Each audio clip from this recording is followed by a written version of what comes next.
বন্ধুরা একটি নতুন ব্লগে আপনাদের স্বাগত জানাই। আশা করি আপনারা ভালো আছেন, সুস্থ আছেন। আমরা খুব ভালো আছি। আর দেখুন সকাল সকাল উঠেই এই অ্যালামন্ডা ফুলটা দেখে মন ভরে গেল। অনেক রকমের হলো, এই কালারটা আমাদের ভীষণ পছন্দ, তাই অন্যগুলোকে বাদ দিয়ে এটাই আনা হয়েছিল। কিন্তু প্রায় 6 থেকে 8 মাস বাদে প্রথম ফুলের দেখা দিয়েছে। দেখে মনটা একদম জুড়িয়ে যাচ্ছে। কালকে বিকেলে জল দেওয়া হয়নি, যে জন্য দেখুন সকাল থেকে গাছগুলো বেশ ঝিমিয়ে গিয়েছিল, তাই এগুলোকে জল দিয়ে দেওয়াতে বেশ সুন্দর একদম সতেজ হয়ে উঠেছে। আর দেখুন খুব সুন্দর একটা ন্যাংরায় আম এসেছিলো, যেমন মিষ্টি তেমন তার গন্ধ, তাই দেরি না করে ঝটপট কেটে খেয়েও নিলাম। সকালে সকালে এখানে গায়ে দুধ দেওয়া হচ্ছে।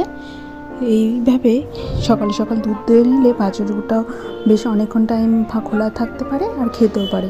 দেখুন ও আর লেট না করে তাড়াতাড়ি লেগে পড়েছে নিজের কাজে। ঝটপট কাজ সেরে ওকে বেরোতে হবে। সারা দিন টোটো করে বাইরে বাইরে ঘুরে বেড়ানো ওর কাজ। আর দেখুন অন্যদের বাছুর চলে এসেছে বাড়িতে, তাই ওগুলোকে ঠেলে বার করে দেওয়া হচ্ছে, নাহলে সমস্ত গাছপালা খেয়ে একেবারে সাবার করে রেখে যাবে। আর লেট হতে না হতে দেখুন চারপাশটা একদম গাছগুলো ঝুমিয়ে পড়েছে। আজ বিকেলে বানিয়েছিলাম এগ চাউমিন। একটা মাত্র ডিম ছিল, তাই সেটাকেই ভাগ করে সবগুলোর মধ্যে দিয়ে দিয়েছিলাম, কিন্তু খেতে হয়েছিল খুব দুর্দান্ত। আর রাতের মেনুতে ছিল রুটি দিয়ে চিলি চিকেন। বাড়িতেই বানিয়েছিলাম খুব সিম্পলভাবে, খুব বেশি কোটিং করিনি। চিকেনটার উপর অল্প 1 থেকে 1.5 চামচ মতো কর্নফ্লাওয়ারের কোটিং করে ভেজে নিয়েছিলাম। হয়েছিল খুব টেস্টি।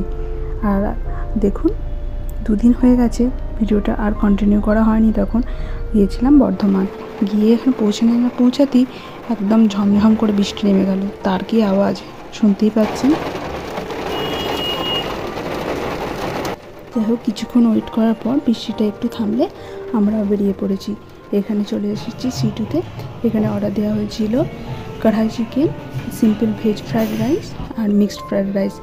দেখতেই পাচ্ছেন তার সঙ্গে ছিল একটা সফট ড্রিঙ্কস, কিন্তু সেটা এখানে ছবিতে নেওয়া হয়নি। খাওয়া দাওয়া করে আমাদের এখানে কাজ সব মিটে গেছে। আমরা তার জন্য বাড়ি যাওয়ার জন্য পাড়ি দিয়ে দিয়েছি। এই রাস্তায় আজকে বিশেষ ভিড় ছিল না, কারণ বৃষ্টি আসছিল যাচ্ছিল, তার জন্য আপনাদের সঙ্গে ভাবলাম কিছুটা শেয়ার করে নিই। অন্যদিন তো এর থেকে অনেক বেশি ভিড় থাকে, কিন্তু বৃষ্টির জন্য আজকে হয়তো কম ভিড় ছিল নাকি জানি না।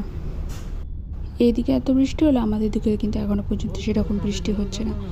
মাঝে মাঝে মেঘ দেখা দিলেও বৃষ্টিটা কিন্তু সেই আমাদেরকে ফাঁকি দিয়ে চলে যাচ্ছে।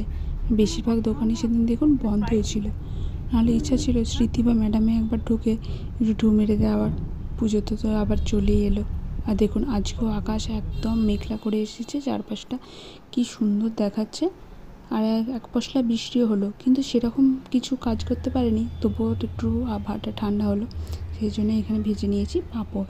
তার সঙ্গে অল্প পরিমাণ চানাচুরও নিয়েছিলাম। এই বৃষ্টিতে পাঁপড় ভাজা খেতে তো দারুণ লাগে। আর তার সঙ্গে ছিল মোগলাইটা বাইরে থেকে কিনে আনা হয়েছিল, কিন্তু এর সঙ্গে যে ঘুগনিটা দিয়েছিল সেটা মোটেও টেস্টি ছিল না। তার সঙ্গে অল্প মুড়ি, শসা, পেঁয়াজ, একটু কুমড়োর তরকারি সব কিছু দিয়ে মাখিয়ে জম্পেশ করে খাওয়া হলো। ভিডিওটি ভালো লাগলে লাইক, কমেন্ট, শেয়ার করতে ভুলবেন না। ধন্যবাদ।